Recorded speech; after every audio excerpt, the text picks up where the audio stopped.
안녕하세요. 정문일침 황철중 대표입니다. 현대바이오 보겠습니다. 현대바이오. 현대바이오 오늘 좀 강세죠.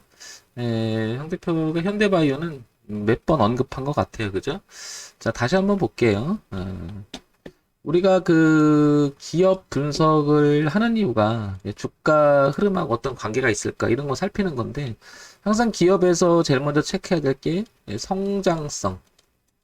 이 얘기는 빠질 수가 없을 것 같고요. 성장을 해야 매출액도 좀 늘어나고 덩치가 좀 커져야지, 그죠? 성장이 있어야지 거기에 떨어지는 콩고물도 많겠죠, 그죠? 그럼 이익도 증대될 가능성이 높은 거고, 그래서 성장성 이건 기본으로 체크가 될 거고, 그다음 두 번째 얼마나 안정이냐, 안정성. 사실 이제 안정성 이런 거는 회사가 가지고 있는 고유한 그 뭐라 그럴까요? 노출되지 않은 악재들도 많을 거예요. 그래서 우리가 실질적으로 파악하기는 어렵죠. 그죠? 그래서 이제 우리 코스피 200이라든지 이제 대기업들, 그다음에 이제 시가총이 어느 정도 덩치가 있는 것들, 이런 것들은 뭐 그런 면에서 보면 조금 안정성이다 이렇게 얘기를 하는 거죠. 자, 그다음에 수익성에 대해서 이야기를 하는 거죠. 수익성. 이거 안정성은 우량주를 많이 지칭을 할 겁니다. 그죠? 뭐, 소위 말해서 잡주로 분류되거나 뭐 이러면 안정성이 문제가 있을 수가 있으니까요.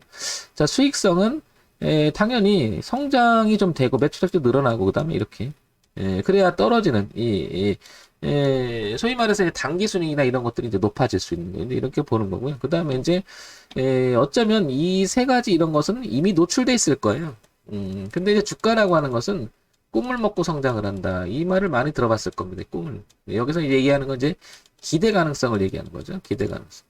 여기서 이제 재료, 특히 이제 모멘텀이라고 많이 칭해야 되는 거죠. 어떤 내용이 있어서 그게 이제 앞으로 현재는 알 수 없지만 앞으로 미래 가치가 굉장히 폭발적으로 늘어날 것 같다 그러면 그게 재료가 돼서 이런 거 다 무시하고 가고 성장하고 주가가 또 거품이었다 버블였다 그러면 주가가 또 내려오고 이런 걸 반복하잖아요. 그래서 어쩌면 이거보다 꿈, 허황된 말도 안 되는 꿈을 갖고 성장할 때도 되게 많죠. 그죠? 자, 그래서 우리가 이런 것을 우리가 다 파악하기는 어렵잖아요. 그래서 차트를 보게 될 수밖에 없죠. 차트는 이런 내용들이 이미 반영이 되는, 특히 이제 돈의 흐름이 들어온다는 것은 그 자체로서 비싸게 사야 되는 거 아니에요? 위로 가면. 그러니까 내려오는 주식보다는 올라가는 주식을 선택하는 게 근본적으로 기본이 돼야 되겠죠, 그죠? 물론 내려와서 저가락으로 해서 반등한다 이런 건 뭐 틀린 건 아니지만 기본적으로 올라갈 때 사야 되는 게 맞겠죠. 자, 그래서 이런 내용 한번 생각해 볼 수가 있을 것 같은데요. 자, 요거 볼게요. 연간 실적 한번 볼게요. 현대바이오 기본 한번 체크해 볼게요.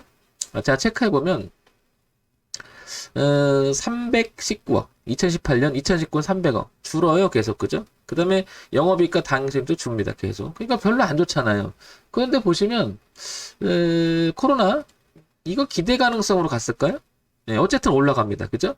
쭉 내려왔는데, 여기 지지하 저항에선 더 이상 빠지진 않아요, 그죠? 그리고 이제 턴하고 있잖아요, 지금. 그죠? 자, 근데 주가하고, 이런 내용하고는 약간 매칭이 덜 되는 것 같아요. 분위기 쪽 볼까요? 여전히 더 좋지가 않습니다. 그런데 주가는 지금 강력하게 올라가요. 그래서 봤더니 시장에서 얘기 나오는 게 외국인 코로나 치료 개발 현대바이오 비중 확대, 그 다음에 미국 진출 복귀 이런 내용들이 숨어 있었던 거죠. 그러면 전 이런 생각이 들어요. 이미 저런 내용이 갑자기 튀어나온 건 아니겠죠, 그죠? 여기 있을 거예요. 분명히 이런 부분 누군가는 이걸 알고 누군가는 이걸 알고 이게 대량 매집이 됐을 가능성이 상당히 높죠, 그죠? 우리가 주식 매매를 함에 있어서 차트를 보는 이유가 바로 이런 거죠.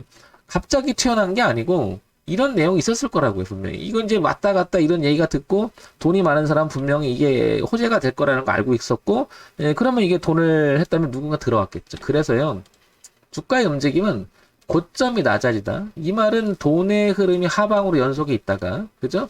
돈의 흐름이 상방으로 틀 때, 그런데 이제 이런 내용하고 매칭시켜보면, 아무리 봐도 이거는 이게 매집이 되는 구간이 아닐까라고 추정적인 생각을 하는 거죠. 정답을 우리가 찾을 수 있는 건 아니고요. 그죠? 근데 이렇게 넘어가면서, 황 대표가 이제 언급한 자리가 바로 여기였는데, 여기, 그죠? 이때부터 계속 언급을 했었죠. 눌러주고 또 갈 거다, 이렇게. 자, 그 다음에 차트를 보게 되면 꺾은 자리가 여기죠, 이렇게. 그래서 45,000원에서 그죠? 이 라인까지 45,000원에서 5만원까지 열려있는 공간. 지금도 39,000원인데 위로 열려있는 게 더 많죠, 아직도. 자, 요런 게 체크가 돼야 될 겁니다. 정리해보면 기업 분석에서는 여러 가지가 있을 겁니다. 근데 이미 노출된 것은 꿈이 어떻게 증대가 될지 모르잖아요. 그러니까 성장성이나 기대 가능성에 대한 이야기는 요렇게 파악하기는 어렵죠. 그냥 어떤 이벤트가 발생을 해서 지속적으로 이렇게 되는 거는 파악이 되겠지만 어차피 주가라고 하는 것은 이미 반영이 돼 있을 가능성이 높죠. 근데 숨어있는 어떤 기대 가능성에 의해서 움직일 때 특히 주가는 그래서 선행하는 경우가 많죠. 꼭 선행하는 게 아니라 선행하는 경우가 많죠. 거기에다가 이제 아시겠지만 대외 변수 뭐 이런 것들 기타 등등에 의해서 주가는 결정이 되겠죠. 자, 현대바이오 정리해보면, 자, 그래서 정리해보면, 요런 내용하고, 정리해보면,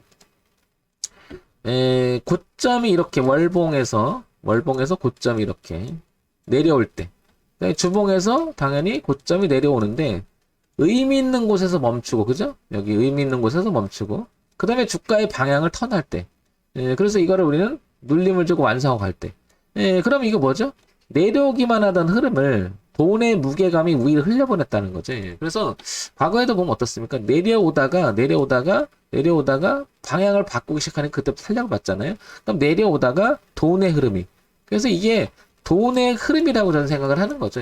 그러니까 돈이 많고 세력 입장에선 저런 거 다 파악하고 들어오지 않을까. 이렇게 추정적인 생각을 해보면 고점이 낮아지다가 턴에서 저점을 높여가는 우상향으로 가는 요 변곡 이런 자리는 다 중요하지 않을까 생각이 듭니다. 자, 그래서 현대바이오는 45,000원에서 5만원까지 열려있다. 이런 점 한번 참고해 보시기 바랍니다. 이미 황 대표는 여기서부터 우리가 매매를 했죠. 여기서부터 이때부터 그래서 이런 거 참고해 보시기 바랍니다. 정문의 침 황철중 대표였습니다. 좋아요, 구독 그리고 알림 설정하셔서 매매하시는 데 도움이 되는 방송이 됐으면 좋겠습니다.